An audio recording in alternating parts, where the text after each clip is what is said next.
Bonjour à tous, bienvenue dans cette nouvelle In My Mailbox pour vous parler un petit peu donc de mes acquisitions du mois de juin. Alors, les acquisitions furent très nombreuses durant ce mois. Comme je vous l'avais dit lors du précédent In My Mailbox, j'ai profité d'une une sorte de brocante en fait pour une œuvre de charité qui m'a permis d'avoir quasiment une trentaine de livres pour 25-30 euros. Donc forcément ça fait un bilan assez colossal. Mais je vais commencer donc tout de suite par les livres neufs, on va dire. Donc il y a d'abord Succubus Shadows qui est le tome 5 de Georgina Kincaid de Rachel Mead, donc qui est sorti chez Milady enfin. Voilà, ça faisait vraiment des mois, voire des années je pense, que je l'attendais qui sorte vraiment en poche, surtout que le grand format est épuisé depuis longtemps. Donc voilà, super contente de l'avoir. Je le lirai au mois d'octobre avec Ecléa et Frankie. Et après on lira donc le tome 6 qui sort au mois d'août je pense. Donc voilà, ça permettra de clôturer la saga rapidement. Au niveau des essais, etc., j'ai une autobiographie, celle de Rafa, donc de Rafael Nadal et de John Carlin qui l'a aidé à rédiger cette autobiographie. Voilà, je suis contente aussi qu'il soit sorti en poche parce que ça m'a toujours intéressée. Et pour l'avoir un petit peu feuilleté, je trouve qu'il écrit vraiment bien.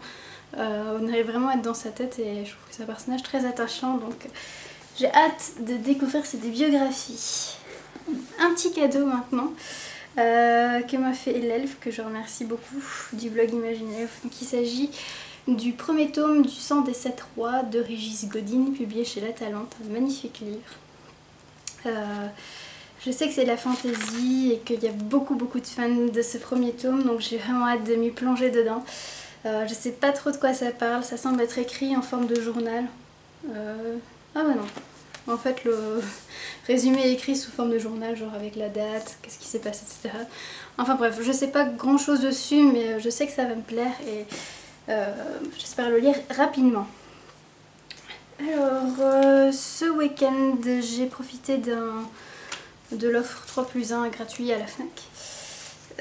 Donc j'ai pris... Désolée, il y a encore les autocollants dessus parce que j'ai pas encore eu le temps de les enlever. Du domaine des murmures de Carole Martinez, publié donc chez Folio. J'ai déjà lu Le cœur cousu de Carole Martinez que j'avais vraiment adoré. Et vu que les critiques sur ce livre sont tout aussi bons, ben voilà, j'ai pas hésité longtemps avant de m'y plonger. Donc ça se passe en 1187. Une jeune fille qui s'appelle Esclarmonde refuse donc de dire oui à ce mariage. Et elle veut s'offrir à Dieu. Voilà. Mystère. Le plus gros livre de ma palle maintenant, je pense. Oui, quoi qu'avec le passage, enfin je sais pas. Donc il s'agit d'un monde sans fin de Ken Follett, donc qui est décrit comme la suite du Pilier de la Terre, même si ça se passe 2 siècles après, quelque chose comme ça.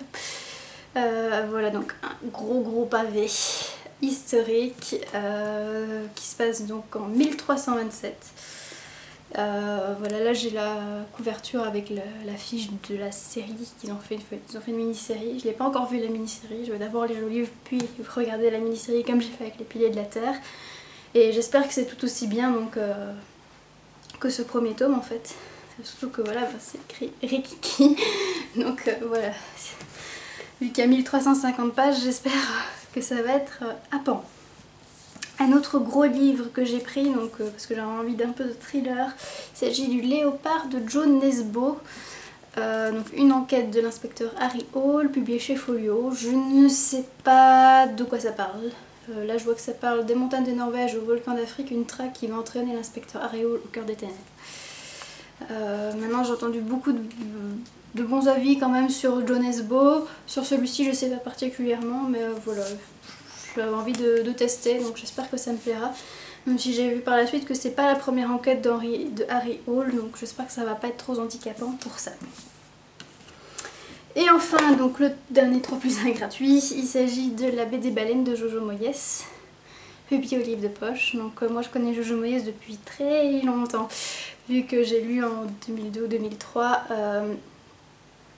un livre qui s'appelait donc Sous la pluie, qui était également publié au livre de poche.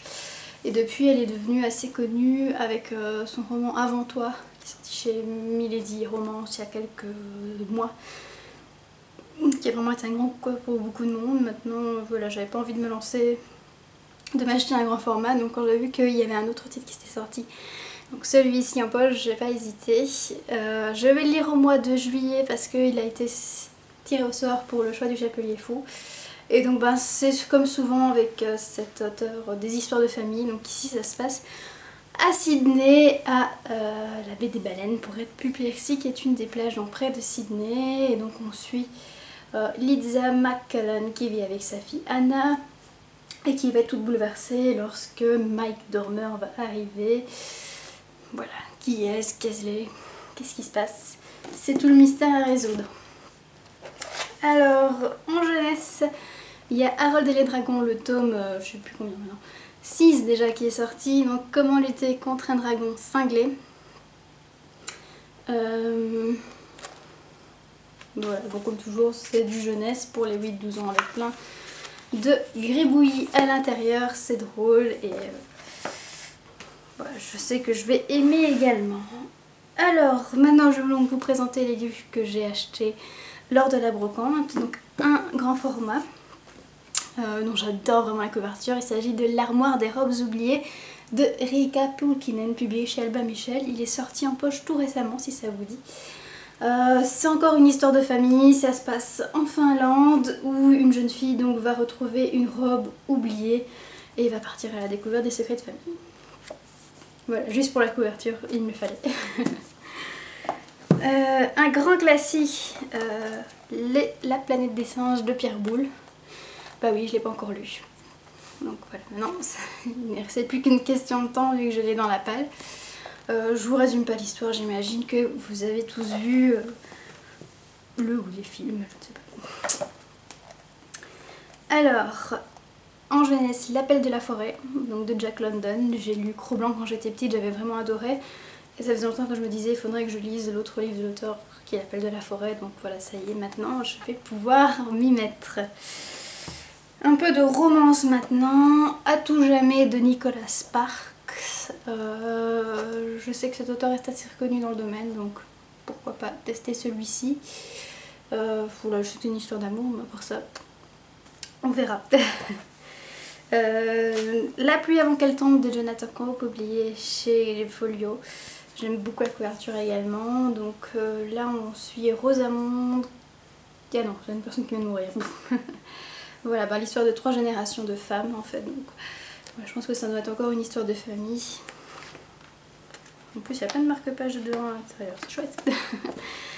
Alors, une auteure dont j'ai déjà un livre dans la palle et que j'ai pas encore lu, mais voilà, je sais déjà que je vais aimer, donc j'en prends déjà un autre de elle. Il s'agit donc de Kenise Mourad, pardon, avec sa biographie de la part de la princesse Mante, qui est la biographie de sa maman en fait. Donc qui est née donc à la cour du dernier sultan de l'Empire ottoman en 1918 et qui va ensuite voyager en Liban, en France, etc. Je pense que ça doit être vraiment une destinée très très intéressante à suivre. Du jeunesse à nouveau, Les 4 filles du Docteur March de Louisa May Alcott. Un grand classique que ben, voilà, je ne connais que via les dessins animés qui étaient diffusés quand j'étais petite. Donc voilà, une toute vieille édition avec des pages toutes jaunies, mais c'est pas grave. Alors, une petite saga en 2 tomes, enfin j'espère que c'est en 2 tomes, de Pauline Jedge, donc Le Scorpion du Nil. Donc ça se passe au temps de Ramsès III. Et la suite, La Vengeance du Scorpion, tous les deux publiés donc au livre de poche. Le premier amour est toujours le dernier de Tahar Ben Jelloun. Aja en a parlé dans une vidéo il n'y a pas longtemps je pense et j'avais envie de tester. Donc ici c'est une série de nouvelles qui nous explique donc les rapports entre les hommes et les femmes arabes. Voilà, à tester. Hop. Une autre saga, fantastique cette fois, Les Prédateurs de Whitley Strieber, publié donc chez Fleuve Noir. Ça semble être vraiment dans la même veine que les Anne Rice, les chroniques des vampires de Anne Rice, donc voilà, c'est ça qui m'a donné envie. Ça parle de, voilà, de riches, de vampires, etc. À tester. Donc ça c'est le premier tome, le deuxième, le rêve de l'élite, et le troisième, le dernier prédateur. Voilà. Alors, une autre saga plus connue cette fois, c'est une de Bernard Werber, donc Les Fourmis. Le jour des fourmis et la révolution des fourmis. Je vous résume pas l'intrigue, je pense que tout le monde connaît un petit peu de quoi ça parle. J'avoue que j'étais assez réticente de lire cette saga parce que voilà, suivre une fourmi c'est pas ce qui me botte le plus à premier abord, mais bon, un petit peu suivi à ce que dit tout le monde. Hein. Alors, La perle de John Steinbeck, donc oui c'est celui qui a écrit Des souris et des hommes, voilà, qui est vraiment un excellent roman et ça faisait longtemps que je voulais tester autre chose de lui, donc voilà. Je sais pas vous résumer l'intrigue vu que comme à chaque fois dans ces vieilles éditions, c'est un extrait du livre qui est dedans, donc ça ne dit pas grand chose en fait sur l'histoire en elle-même. De l'humour maintenant avec Maudit Karma de David Safier. Désolée pour la prononciation. Il est assez connu également, donc c'est une animatrice de talk show qui s'appelle Kim Lange qui va être réincarnée en fourmi, voilà. Ça va être marrant aussi, je le sens bien. Rien ne s'oppose à la nuit de Delphine de Vigan, donc ça c'est aussi la biographie de sa maman. Voilà, les critiques étaient aussi très bonnes là-dessus, donc j'ai envie de voir ce que ça peut donner. Ce sera mon premier Delphine de Vigan d'ailleurs, à moins que je ne lise Nino et moi avant.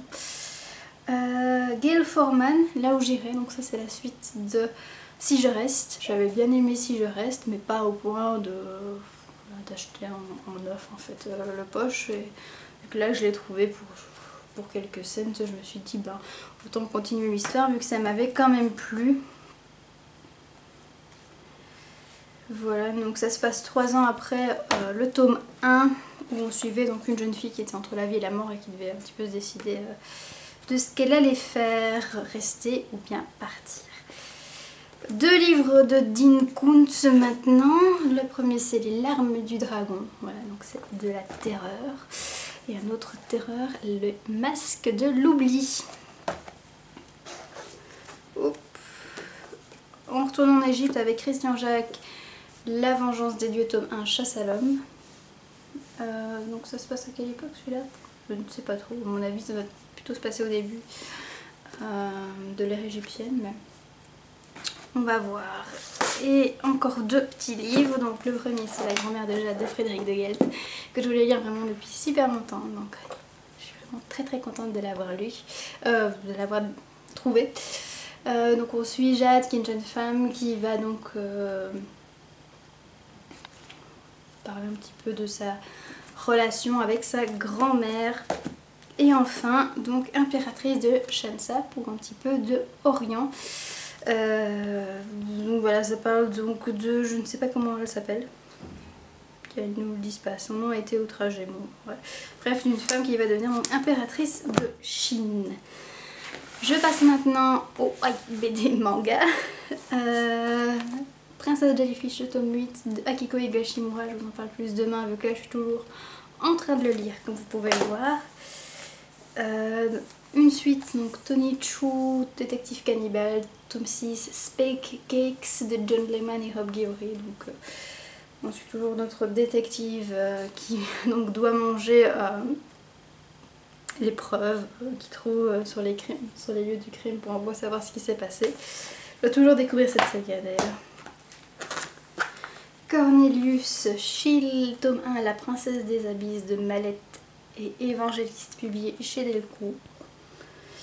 Donc voilà, donc ça se passe au 19e siècle et ça parle, c'est un petit peu une sorte de magicien je pense, le gars, ou de prestidigitateur, à voir. Sherlock Holmes et le Necronomicon, tome 2, La nuit sur le monde. Le tome 1 était sorti il y a 2 ans je pense, donc voilà, cette suite était fort attendue. Donc c'est de Sylvain Corodurier et Lassie dans la collection 1800, donc de chez Soleil. C'est une saga en 2 tomes, mais il y a une première saga au début qui s'appelle donc Sherlock Holmes et les vampires de Londres que j'ai déjà lu. Et enfin, donc aussi un tome 2, il s'agit du tome 2 de Jack l'Éventreur, le protocole Hypnos de François Debois et Jean-Charles Poupart, publié donc aussi chez Soleil dans leur collection 1800. Voilà, j'ai terminé. Désolée pour la longueur de la vidéo, mais comme vous voyez, j'avais vraiment beaucoup de choses à vous présenter. On se retrouve demain pour le Scénadique, que lisez-vous. Ciao!